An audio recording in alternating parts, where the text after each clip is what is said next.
downstairs from me.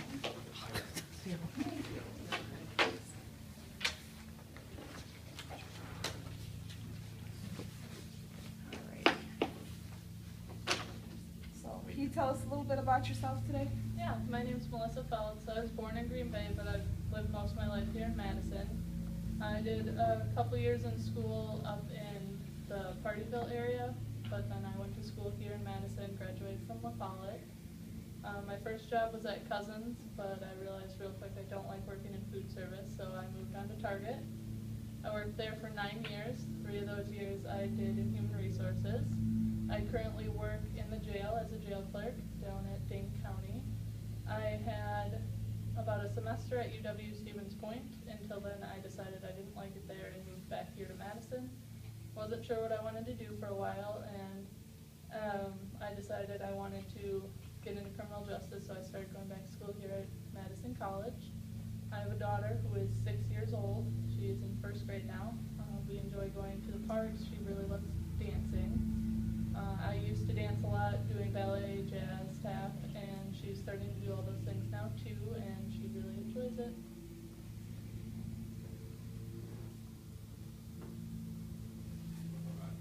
Why did you decide to pursue a career in law enforcement? I wasn't sure what I wanted to do for a really long time, and my daughter's father and I were no longer together. But there was an incident with him. He used to drink a lot, and he came home drunk one night, and basically he beat me up pretty good, and he went to jail, and I decided at that moment I wanted to help people, because if it wasn't for the police that night, things could have been very different than they turned out.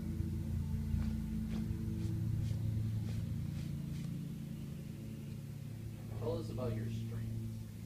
I think I'm really good at being organized. I'm very organized in my personal life and at work, so it just makes things easier to do in general. I'm also very good at multitasking, and I actually enjoy doing lots of things at once. I'm not very good at just sitting still and doing one thing at a time. I don't like being still, so I like being out there doing lots of things. Do lots of different things while I'm at the jail. I have to answer the phones, help people at the window, release inmates. So there's always lots of things going on. I really enjoy it. Besides being still, tell us about some of your weaknesses. Well, I had some issues with my tone for a really long time. I'm very monotone. So since I realized I had those weaknesses, tried really hard to get better at it, because sometimes I come across like I don't care. So I've been working on that a lot. So because I do care, it's just my tone of voice sometimes doesn't come across that way. Sometimes I'm also too much of a perfectionist. I think things take a little longer when I'm trying to make them perfect, when they don't always necessarily need to be, but I've been working on that as well.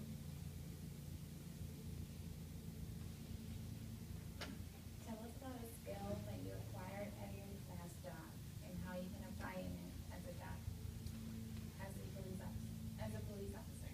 I've worked in the jail for a few months now, and I've seen a lot of what the police officers do, at least when they bring people into the jail. So I feel like I kind of have a little bit of an idea of what they do, and I know that they always have lots of things going on, so the multitasking I do at my job now would transfer over to being a police officer. I feel like that would help.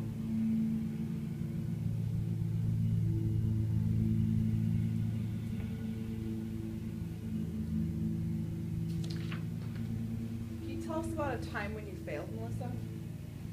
There was an attorney that came up to the window at the jail the other day, and the attorneys aren't known for being very nice when it comes to dealing with people in the jail. They just don't seem to get along very well. And he wanted an answer to a question that I really couldn't give him. He wanted to know why one of his clients had been given the wrong date for when he was getting out of jail. And no matter what answer I gave him, it didn't seem to help, so someone else ended up stepping in and taking over the situation.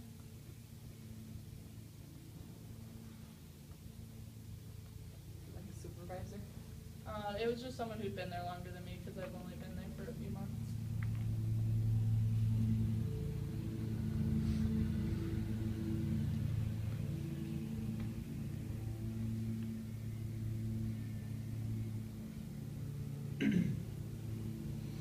If you were on duty and you catch your best friend doing something illegal,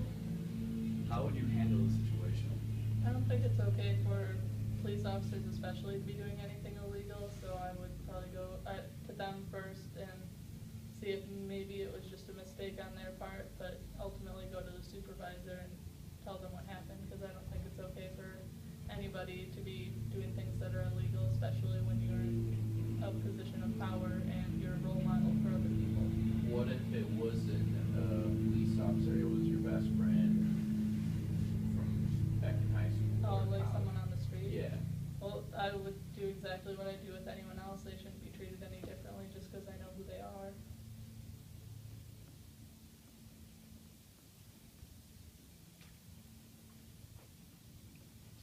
Give us an example of a recent work situation where you showed willingness to take initiative without being told what to do.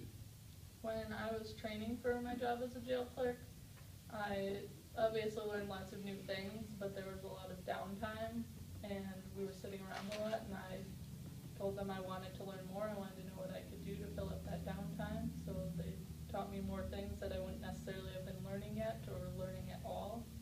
So I know how to do a lot more things in the jail than other people might know, just because I took the initiative and told them I wanted to learn more.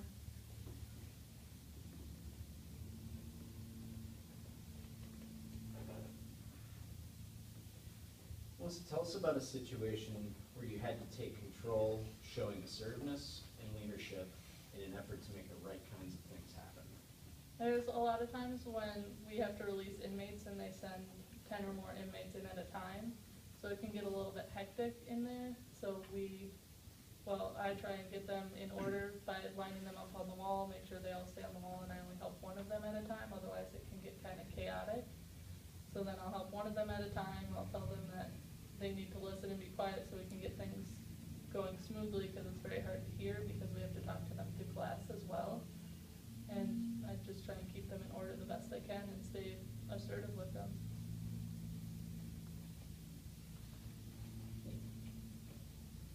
Where do you see yourself in 5 years and 10 years? In 5 years, I hope to have a house. I'm currently in the middle of selling my condo. I'm looking for a new house, but I'm looking to potentially get a job here with your office. I'd like to be a police officer, so I'm hoping to work here and maybe by 10 years be promoted, moving up the chain to sergeant.